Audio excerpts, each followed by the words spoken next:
Le stylo me semblait lourd entre les doigts. Je fixais le document, puis le visage suffisant de mon mari assis en face de moi à la table de la salle à manger. « Signe, dit-il, ou je ferai en sorte que ce divorce s'éternise pendant des années. » J'ai signé. J'ai posé mes clés à côté des papiers et j'ai quitté mon propre duplex de l'île Saint-Louis sans un regard en arrière. Le lendemain matin, son avocat l'a appelé en hurlant « As-tu la moindre idée de ce que tu viens de la laisser faire ?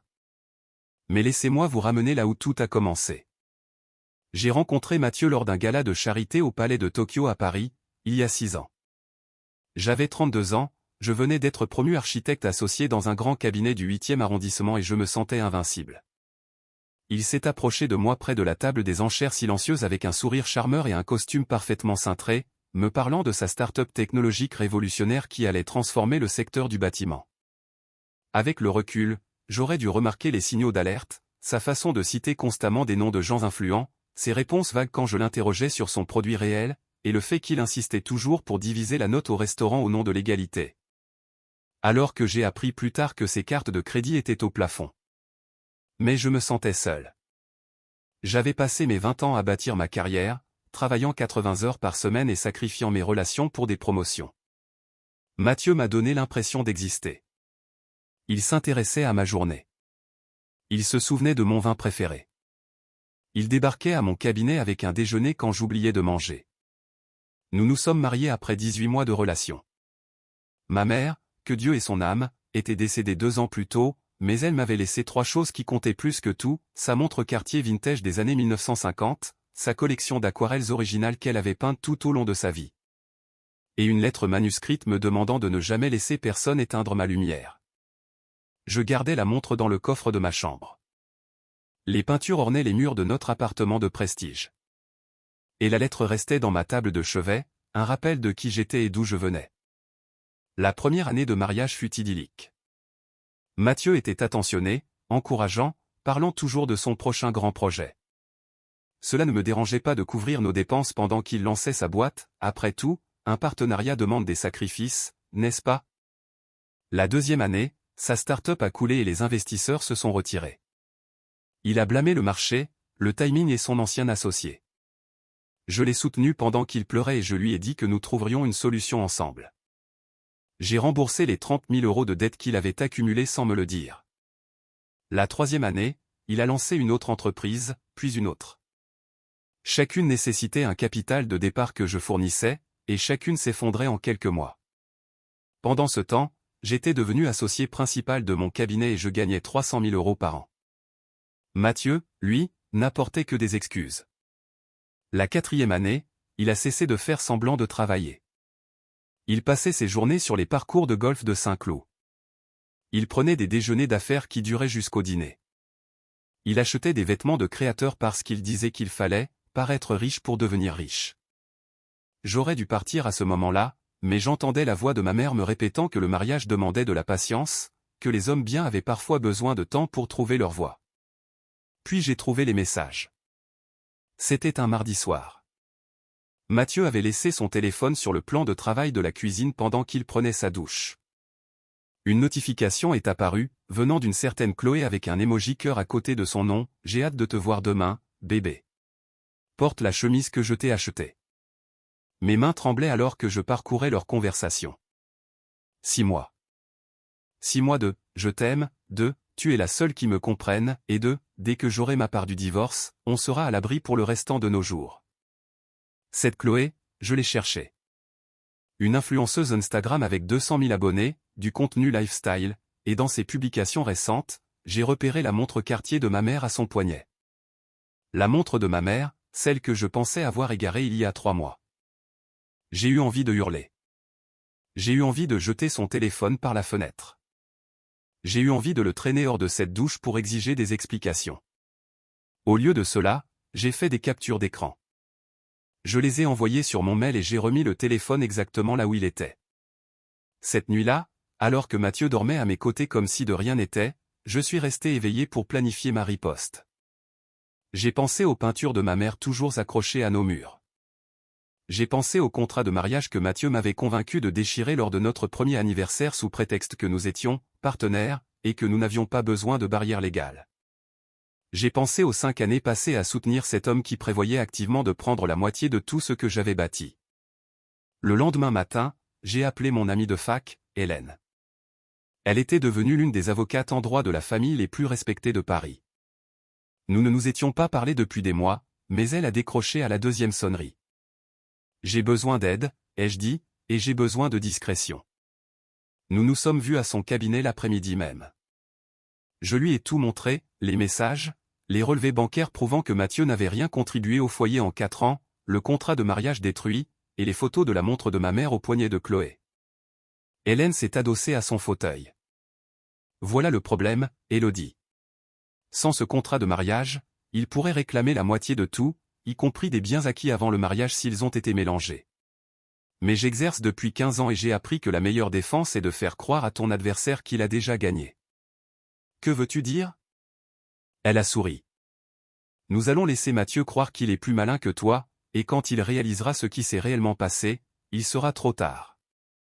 Au cours des 6 mois suivants, Hélène et moi avons travaillé en secret.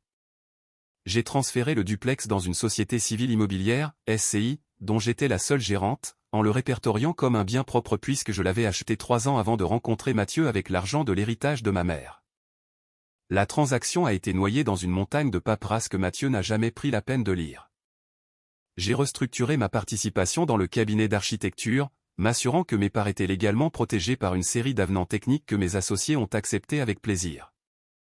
J'ai documenté chaque dépense que Mathieu avait faite avec mes cartes, chaque investissement que j'avais financé dans ses entreprises foireuses, chaque bijou qu'il m'avait emprunté pour l'offrir à une autre. Et plus important encore, j'ai installé des caméras de sécurité dans tout l'appartement, déguisées en détecteurs de fumée. Comme l'enregistrement audio est très réglementé en France, je me suis assuré qu'elle ne capturait que la vidéo, et la vidéo suffisait. Les images montraient Mathieu et Chloé chez moi pendant que j'étais au travail. On les voyait fouiller dans mon dressing, ma boîte à bijoux, mes dossiers personnels. On voyait Chloé essayer les boucles d'oreilles de ma mère, en riant du fait que je ne remarquerais jamais leur disparition. On les voyait emballer 3 des aquarelles de ma mère et les transporter jusqu'à la voiture de Chloé. Le jour où j'ai découvert que ces peintures manquaient, j'ai failli craquer. Je suis rentré et j'ai trouvé des espaces vides sur mes murs là où l'œuvre de ma mère était accrochée depuis des années.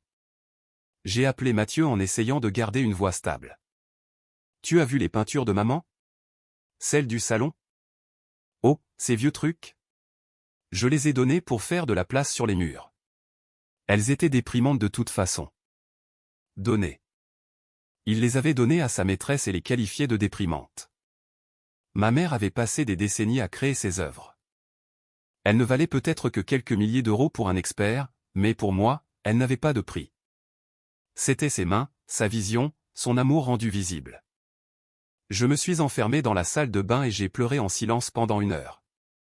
Puis j'ai séché mes yeux, retouché mon maquillage et continué le plan. Hélène avait préparé un document spécial pour Mathieu. En surface, cela ressemblait à un accord de base reconnaissant la division des petits actifs pendant notre période de séparation. Caché dans le jargon juridique se trouvait une clause où Mathieu reconnaissait avoir reçu une compensation pleine et finale pour toute prétention sur les biens acquis pendant le mariage. L'astuce consistait à lui faire signer sans qu'il lise attentivement. Heureusement, Mathieu n'avait jamais rien lu attentivement de sa vie. Il y a 3 semaines, il est venu vers moi avec ses propres exigences. Il avait consulté un avocat, un type de seconde zone qui lui avait probablement dit qu'il avait droit à tout. « Je veux l'appartement », a-t-il annoncé pendant le dîner, la moitié de tes parts dans le cabinet et une prestation compensatoire mensuelle jusqu'à ce que je me remette sur pied. J'ai fait semblant de contester. J'ai fait semblant de pleurer. Je l'ai laissé croire qu'il avait gagné. D'accord, ai-je fini par dire, la voix tremblante de façon convaincante. Mais j'ai besoin que tu signes d'abord cet acte de reconnaissance de division des biens. Mon avocate dit que c'est juste une formalité. Mathieu a à peine jeté un coup d'œil au papier avant de signer. Il était trop occupé à envoyer des SMS à Chloé pour organiser leur fête de victoire. Cela nous ramène à là où j'ai commencé. Le document que j'ai signé il y a 3 jours, celui qui donnait l'impression que je lui abandonnais le duplex. En réalité, je signais un acte de cession qui n'avait aucun effet juridique car le duplex était déjà protégé par la SCI. L'acte était sans valeur. Mais Mathieu ne le savait pas. Il ne savait pas non plus pour le document qu'il avait lui-même signé, celui où il renonçait à toute réclamation future. Le matin après mon départ, Mathieu s'est réveillé dans ce qu'il pensait être désormais son luxueux duplex. Il a essayé de se faire couler un café, mais le système domotique de la maison intelligente ne reconnaissait plus sa voix. J'avais supprimé ses accès la veille au soir. Il a tenté d'appeler la gestion de l'immeuble pour forcer le système, mais son nom ne figurait sur aucun titre de propriété. Il n'y avait jamais été. La SCI possédait l'appartement, et j'en étais l'unique gérante. Il a voulu sortir pour prendre un café ailleurs, mais sa Tesla n'a pas démarré. Elle était enregistrée à mon nom, payée avec mon argent, et je l'avais désactivée à distance via l'application. Il a essayé de commander un Uber, mais ses cartes de crédit étaient liées à mon compte et elles ont toutes été refusées. Il a tenté d'appeler Chloé pour qu'elle vienne le chercher, mais elle ne répondait pas. Elle était trop occupée avec la police de Paris qui venait de débarquer chez elle avec un mandat de perquisition pour recel de vol. Mes caméras de surveillance montraient clairement qu'elle emportait les tableaux de ma mère. Hélène avait déposé une plainte la veille, et le procureur était très intéressé par le cas d'une influenceuse Instagram ayant un historique documenté de réception d'objets volés provenant d'un mari infidèle. Ils ont tout trouvé chez Chloé, la montre Cartier, les boucles d'oreilles en perles, la bague en émeraude de ma grand-mère, et les 3 aquarelles encore dans leur cadre d'origine, posées contre le mur de sa chambre comme des trophées. Chloé a été inculpée pour recel de vol et complicité. Sa carrière d'influenceuse, bâtie sur un style de vie de luxe factice, a immédiatement commencé à s'effondrer. Les marques n'aiment pas être associées à des criminels présumés. Ses 200 000 abonnés ont regardé en temps réel son image soigneusement travaillée partir en fumée. Mathieu, de son côté, s'est vu signifier l'assignation dans un appartement qui ne lui appartenait plus. Hélène avait lancé une action au civil pour détournement de biens, enrichissement sans cause et fraude. Nous réclamions la valeur totale de chaque objet volé et offert à sa maîtresse, plus des dommages et intérêts. Son avocat de seconde zone a examiné les documents que Mathieu avait signés au cours des 6 derniers mois et a apparemment perdu la tête. C'est là que Mathieu a reçu l'appel que j'ai mentionné au début, son propre avocat lui hurlant dessus pour avoir abandonné tous ses droits sans lire les petits caractères. « Elle t'a joué », aurait dit l'avocat.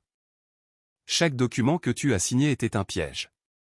Tu n'as aucun droit sur l'appartement, aucun droit sur son entreprise, et maintenant tu es responsable de vol et de fraude.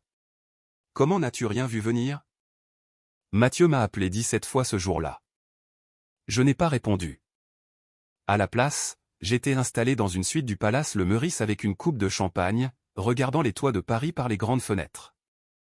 Hélène m'appelait toutes les 2 heures pour me donner des nouvelles. La police avait récupéré toutes les affaires de ma mère. Chloé avait été libérée sous caution mais faisait face à des poursuites sérieuses. Le procès civil de Mathieu allait lui coûter tout ce qu'il possédait, ce qui n'était pas grand-chose, mais cela le poursuivrait pendant des années. Il y a encore une chose, a dit Hélène. Son avocat essaie de faire annuler les documents en invoquant la contrainte ou le dol. J'ai ri. Bonne chance avec ça. Chaque document a été signé devant témoins, notarié et aurait pu être relu par un conseil indépendant. Mathieu a choisi de ne pas le faire. Ce n'est pas mon problème. Exactement. Leur demande sera rejetée. Tu vas t'en sortir avec tout ce que tu avais avant de le rencontrer, plus des dommages et intérêts, et la satisfaction de le voir expliquer à un juge pourquoi il a donné les bijoux de famille de sa femme à sa maîtresse. Le divorce a été prononcé 6 semaines plus tard. Mathieu n'a rien eu, moins que rien en fait, car le tribunal l'a condamné à verser des réparations pour les objets qu'il avait volés et vendus ou donnés au fil des ans, le service à thé en argent de ma grand-mère, des livres de la collection de mon père. De petites choses qu'il avait prises en pensant que je ne remarquerais pas ou que je m'en ficherais. Chloé a plaidé coupable pour une charge réduite et a écopé de sursis et de travaux d'intérêt général. Elle a dû rendre tout ce qu'elle avait reçu de Mathieu et présenter des excuses publiques. Sa carrière sur les réseaux sociaux ne s'est jamais remise. Aux dernières nouvelles, elle travaillait au rayon cosmétique d'un grand magasin, bien loin de la vie de luxe qu'elle affichait en ligne. Mathieu est retourné vivre chez sa mère à Limoges. Plus de duplex, plus de Tesla, plus de vêtements de marque, juste un homme approchant les 45 ans sans carrière, sans économie, et avec une réputation qui le suivrait à chaque recherche Google pour le restant de ses jours. Certaines personnes pourraient penser que j'ai été cruel, que j'aurais dû simplement divorcer et passer à autre chose, accepter mes pertes et repartir à zéro. Mais ces gens-là n'ont pas tenu la main de leur mère mourante en promettant de protéger son héritage.